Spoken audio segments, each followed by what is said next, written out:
This is not a natural calamity. It is being done to us knowingly.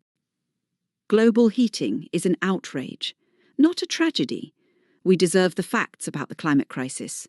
I choose The Guardian because it's one of the few places left to share them honestly. Climate Campaign 2026. Help us reach 30 L0 acts of support. Well, there's no getting around it now. What many of us once feared has become a reality.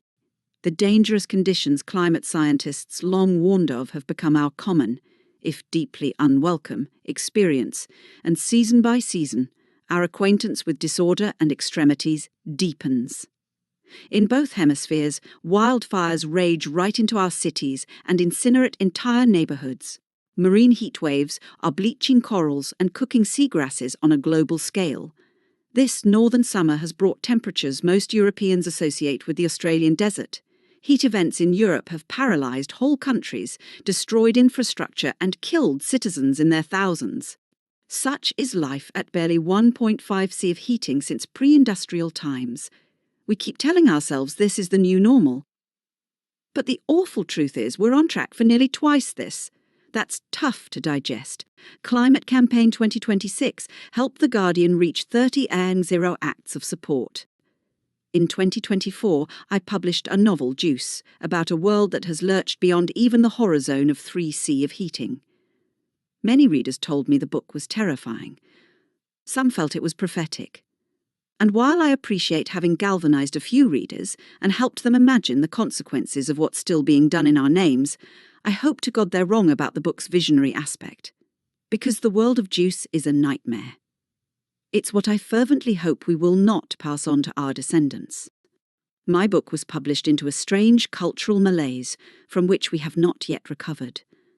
It feels like a debilitating communal illness whose symptoms include febrile delirium, visceral rage, and a kind of nihilistic lassitude.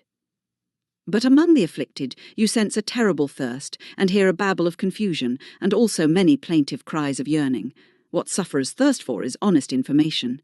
What they are addled by is the tide of bullshit that besets them. What they yearn for is solidarity and common purpose. View image in full screen. There are those who have come to think of global heating as an inevitable fact, a tragedy, if you will. And there are some who have been convinced it isn't real, not a fact at all.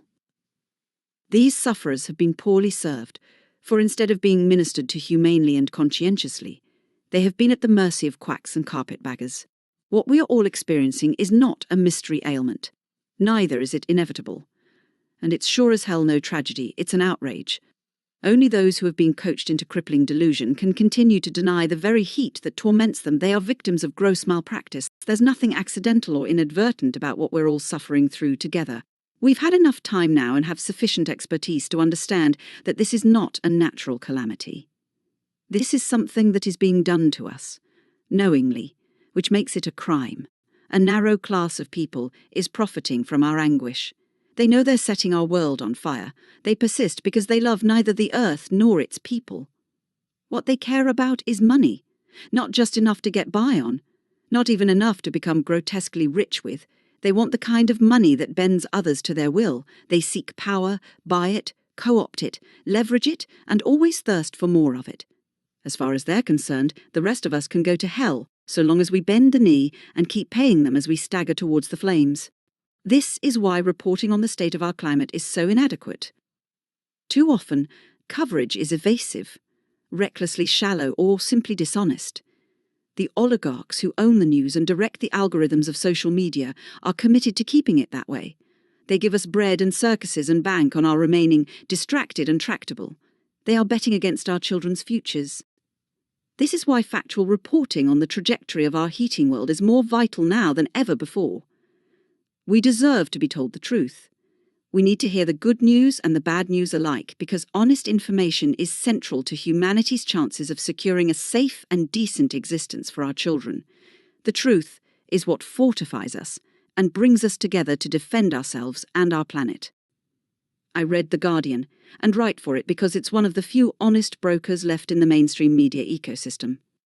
Over many years it has distinguished itself by bringing courageous, forensic reporting on climate to counter this welter of lies and confusion. There are no pie-faced billionaires dictating its editorial line. No fossil fuel corporations are allowed to launder their reputations in The Guardian's advertising platforms.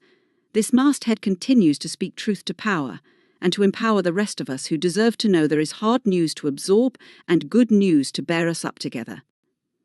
This year's climate support campaign highlights The Guardian's unrivaled coverage of the climate emergency, including the ideas and initiatives that can help tackle it.